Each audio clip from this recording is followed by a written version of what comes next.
मागील 2-3 वर्षात देशात हार्ट अटॅक येण्याचे प्रमाण खूप वाढले आहे. कोरोना आल्यापासून अनेक लोकांना वजनवाढीच्या समस्या जाणवू लागल्या आहेत. तसेच अनेकांनी स्वतःची फिटनेस देखील गमावली आहे. अशाच काही कारणामुळे अचानक हार्ट अटॅक येऊन क्षणातच काही जण आपला जीव गमावित आहेत.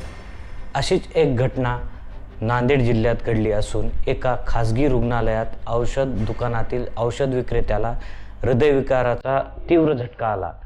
यामध्ये त्या व्यक्तीचा जागेवरच मृत्यू झाल्याचे दिसून आले.